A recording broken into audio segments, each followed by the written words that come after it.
You get to the point where you're like, we're just unhappy with each other. We can't communicate. They don't get me. They're not being a partner the way I need them to be, because there's not a focus on the right things to get the message delivered, like the timing, like the approach. This is why communication doesn't work in most couples. It's not because you're not trying. It's because the approach keeps triggering the same cycle to happen. Someone gets mad, they bring it up when they're still upset, and they do it in a way that's blaming or criticizing or judging, and their partner takes offense to that. And so then they come back with defensiveness or fighting back. They feel the need to protect themselves from their partner, the person that they vowed to be there for each other with. Welcome to the Marriage and Motherhood Podcast. I'm your host, Michelle Perda. As a marriage coach who's married with 3 kids, I know how much parenthood could change a marriage. If flirting, laughing, and having fun together feels like a thing of the past, then I'm here to teach you that marriage doesn't have to feel so hard with your parents, and your marriage can thrive even when you're in the season of raising kids. Whether you're in a good place in your marriage and you just want to continue growing together, or you're wondering if you even like your spouse anymore, this podcast has something for you. Join me here each week as we dive into what it takes to help your marriage grow, and maybe even do a 180. You'll learn ways to handle conflict better, bring that spark back into your relationship, as well as learn how to improve other areas of your life from my lovely guest experts. Are you ready for the next stage of your life and marriage? Let's dive in. Hello. Welcome back to another episode of the Marriage and Motherhood Podcast. Today, I'm going to be sharing a very real time or recent time about how I have communicated something that's bothered me and it not leading to a fight. So with the holidays right around the corner, this is a stressful time of year. We've got so many things that we want to do with the kids, so many gatherings we want to go to, so many things that go into us being a magic maker in this season. And the truth is, you're going to encounter an unmet need. There's just a lot going on. Maybe you're not communicating everything, or maybe he didn't get it, or maybe he forgot. There's going to be some sort of conflict. There's going to be something that is bothering you. And so I wanted to bring this up because this is something that just happened a day ago. And I realized that I approached it so much differently than I would have in the past. And because I approached it differently, I was able to experience a different outcome, right? They say nothing changes if nothing changes. Well, this is a prime example of that. So with that said, if you are experiencing moments with your husband where you're unhappy about something and the conversation doesn't end up where you were hoping it would, either you lost your cool, he got defensive, he shut down, he walked away, he got upset, you guys fought, any variation of that, you are in good company, because the truth is that most couples don't struggle because they have problems, because every couple has challenges that they need to work through. There's going to be miscommunications, right? There's going to be conflict. Like I've said in the past, and I haven't actually said recently, surprisingly, conflict is inevitable.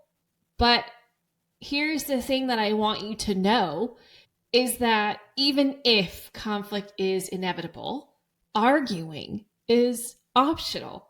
It's by choice, right? So the struggle isn't in that there are things going unexpectedly or disappointingly.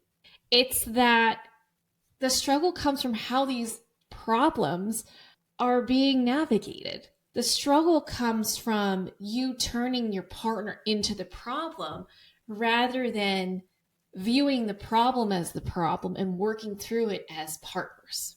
Okay? when you bring up something in a way that feels reactive, feels like it is loaded with emotions, it's judgmental, it's blaming, your partner does not want to hear it. And also, it kicks on a survival part of their brain that makes them not hear you. So instead of pulling out the important information of, oh, what's bothering her? Oh, what does she need me to do? What does she want me to change? They hear, screw you, you're failing, you're awful, judgment after judgment. And depending on how they are, they can get defensive, they can fight back, they can bring up something to make you also flawed, right? People have different reactions. And it's not because he doesn't care, it's because we are biologically wired to protect ourselves. So our survival instincts kick in, right? So here's what I've noticed that I have done in the past, and also what I've noticed in women in general, not every, but a lot of women. Here's what I noticed that they do and how it backfires on them. Okay. What I've noticed is that a lot of women, including myself, when something bothers them, they feel the need to bring it up right away. They are feeling triggered. They feel like there is a sense of urgency to address the issue. They feel a lot of strong emotions that they need to pass off onto someone else, which looks like blaming, criticizing, judging, telling them what they did wrong, making them feel like they should have known better, right? It gets really blamey. And this comes out of feeling stressed, frustrated, maybe overstimulated, disappointed, angry, lonely, right? There's a whole slew of emotions that can drive us to want to just bring it up right away so we can be done with it, right? We want change and we want it now. And so what that looks like in real time is your tone is sharper. You speak louder. The pace of your speech is faster. Your body language is tense and closed off. You're speaking from how you're feeling, right? From being triggered rather than speaking from clarity, right? As you feel more emotions, the higher the intensity that you feel, the lower your logic is. Okay? So if you're feeling at the height of your anger, your frustration, your stress, that is not the time to talk.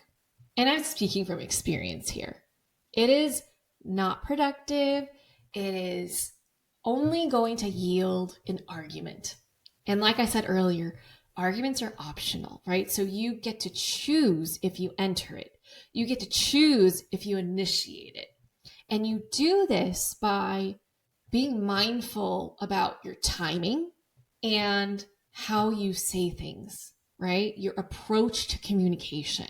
And when you don't wait for the right timing, when you don't wait for clarity to come, and when you're not intentional about your approach, that's where blame comes into play, criticism, judgment, all things that nobody ever wants to be on the receiving end of, right? Not you, not your partner, not your kids.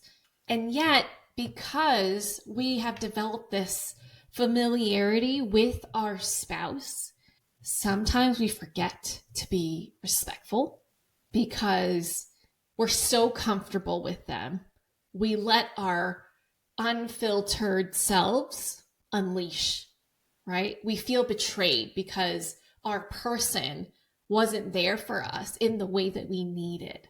And so we feel justified when we're triggered, to behave a certain way that we would not tolerate from anyone else, that we would not do to anyone else outside of our family.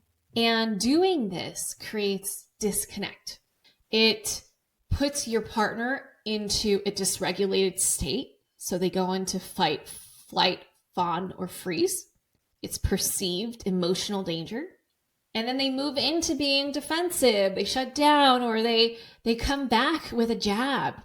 And you end up arguing. You end up in a fight about the tone, the word usage, the timing, how you're delivering this message, instead of focusing on the actual issue. What is bothering you? The changed behavior that you want to see, or the consideration that you want them to learn. It shifts the focus away from your original intent because you're allowing your emotions to run the show, when really the emotions were never meant to carry the message.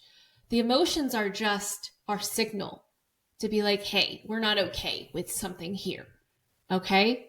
Let's brainstorm and figure out what it is that we want. How do we best communicate this? But a lot of people skip that step and they go straight to bringing up the issue, right? And I get it. Our emotions can be very convincing. I have felt so justified to come at my partners with such rage when I feel triggered. And I will say 0 out of 10 times, does it ever work out in my favor? All it did was position us to get into an argument and create massive disconnect between us, where we now have to do work together to repair, to get back to normal. So then my partner felt unheard. He felt attacked. He felt like it wasn't warranted. And then nothing changes, right? And I grow resentful, but so does he, because now he has a partner who can't talk to him like a person with respect. And then so the pattern continues, right? And that's where you get to the point where you're like, we're just unhappy with each other. We can't communicate. They don't get me. They're not being a partner the way I need them to be, because there's not a focus on the right things to get the message delivered, like the timing, like the approach. Okay? This is why communication doesn't work in most couples. It's not because you're not trying. It's because the approach keeps triggering the same cycle to happen, right? Someone gets mad. They bring it up right away when they're still upset, and they do it in a way that's blaming or criticizing or judging. And their partner takes offense to that. They take it personally. They read a lot into how they're being spoken to and the words that are being used and the lack of accountability and compassion. And it's like they're the worst person in the world. And so then they come back with defensiveness or fighting back. They feel the need to protect themselves from their partner, the person that they vowed to be there for each other with. And so I want to just take some time today to kind of dissect what I did differently this time, to give you a real-time example of how to do it differently so that you can start to have more productive conversations when there is something bothering you. Okay? This is what productive communication actually looks like, what it actually requires for you to start shifting the pattern. Okay? Now, in order for this to happen, you need to have space to process everything that's going on. You need to be intentional about what it is that you want out of this conversation, what it is that you are wanting, and you essentially need to curate this experience. Because when we have no clarity around what it is that we're going into it for, wanting out of it, that's where we can get easily distracted by communication errors. Okay? Because The reality is I'm not a perfect communicator. There are times where I slip up.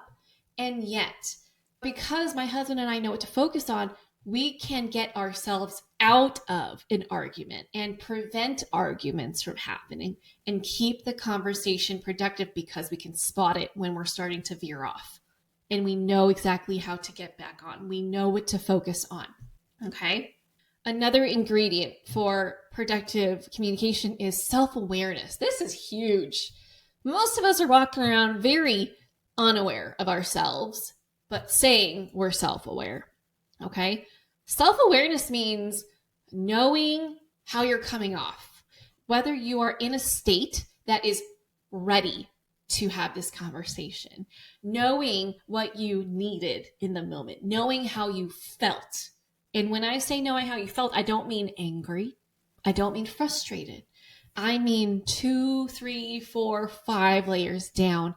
What is that feeling that was triggered that had your anger or frustration show up for you for? Okay. You also need to respect each other's nervous system. So being attuned to each other, being able to read each other's body language and know when things need to pause and pivot, or knowing when it's okay to proceed, right? You're caring about the other person's experience, even if you're unhappy about something. You're caring for yourself, knowing if it's time to take a break and continue the conversation later when you feel like you're back at a state where you can be receptive to what your partner is saying, because you are prepared to listen and accept feedback and speak respectfully and kindly and lovingly, even if you're delivering constructive feedback, right? Or something hard to hear. You also need to have a shared desire for partnership, right? You are not in competition with each other. This is not a tit for tat situation. This is also not a, well, I did this, so you need to do this for me kind of situation. This is truly being there for each other, not keeping score. Okay, so those are the ingredients that need to be present in order for you to have a productive conversation when you're sharing something that's bothering you. Now, here is the example I'm going to share. It has to do with the morning routine.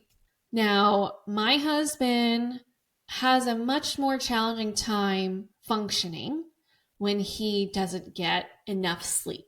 I am more high functioning when I'm tired. And so this one particular morning, I woke up much earlier than my husband, and he was still sleeping.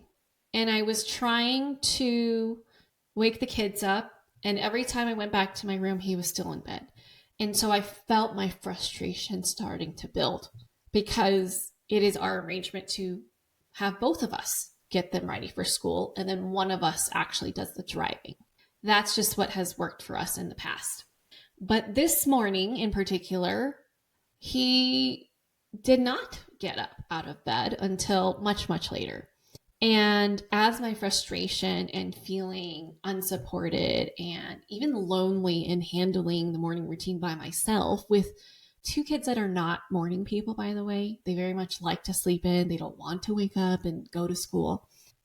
And I just feel lonely in the struggle of getting the kids ready, getting them to school on time. And I'm stressing, right? And so I start to get really cranky and irritable. And I just am doing everything I can to get these kids out the door. He comes down, starts to do things too to get us out the door. And I'm just internally stewing.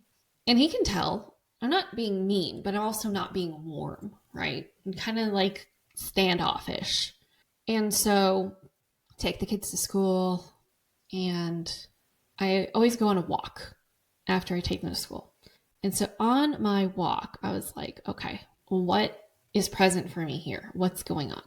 And that's where that, anger was coming out. And it was like, who does he think he is, getting to skate by and just sleep in? I don't get to sleep in, all the unfair woe is me kind of language, right? And so I kind of sat with that. I let that come up. I'm like, okay, right?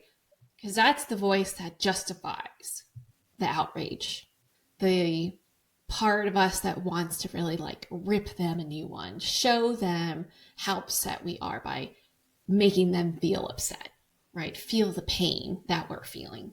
But then, where most people just stop at that, I went deeper. I thought, well, why does that upset me? Obviously, you could be like, well, duh, this is a partnership and you're not the only parent, so why would you not be upset? Valid. But not exploring deeper is what lands you in an argument and creates that disconnect and prevents you from growing your partnership. Okay. And so, because I know this from experience, I went a layer deeper. So, what about that made me upset? Well, I felt really lonely. I felt like I'm doing this by myself, and I don't like that. Okay, great. So that's a layer deeper. But I didn't stop there. I asked myself, well, I need to know what our routine is because we are now on our second day in a row where the kids are being late to school. Okay, well, what about that bothers you? It's not okay to be late. Well, says who? Oh, and that triggered a memory or multiple memories of my upbringing. My mom really doesn't like to be late. She's very conscious of time. And it always meant it was a poor reflection of you if you were late to something. And so that creates anxiety within me, right? And I'm rushing and I get really sloppy with how I'm talking to the kids when we're rushing because I feel all this pressure to get them out the door. But as parents, you cannot rush your kids, right? It's like they move slower if you rush them or they start crying and then it's like, then you gotta deal with that. And it just doesn't work well. And so I was like, oh, well, my husband has a very different idea of what it means to be late. He prioritizes the kids' experience of the morning and doesn't care so much about them being tardy. Obviously, he doesn't want them to be super tardy, but he's okay. There's like an allowance that he gives for how tardy they can be before he gets frustrated. But for me, I don't have any of that. And so that was something for me to process and figure out, well, what do I want to do about this? Do I want to shift how I view things? Because my kids' experience also matters to me. And what's my allowance if I am going to shift my acceptance of tardiness? And then I thought, okay, well, what is it that I really need right now? Is it that I need him to get up with me every single morning? Or is it that I just need to know what our plan is and have us stick to it? And so I got clarity. I just really need a plan.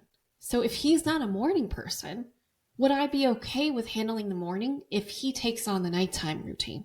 Because if I have the expectation of I'm doing this by myself, I have a much different feeling about that. I don't feel lonely because I am going to just rely on myself and I'm going to structure my routine differently to give us ample time to accomplish this all, right? He's not telling me when to wake up. I am. But I am deciding when to wake up dependent on me thinking that he's doing this with me, right? And so after giving myself ample time to process, I then went to, okay, well, how am I going to bring this up to him? And I have to check in with myself. How do I feel right now? Am I still feeling ragey? Okay, cool. If I'm there, I'm there. Not the time to talk about it. Do I feel like I'm more neutral, where I can really talk about this matter of factly and as logically as possible? And also weave in respect for him and approaching him in a way that really carries that thread of respect throughout the conversation, taking accountability for how I showed up, owning how I felt without blaming him, and talking about potential solutions and inviting him into problem solving with me.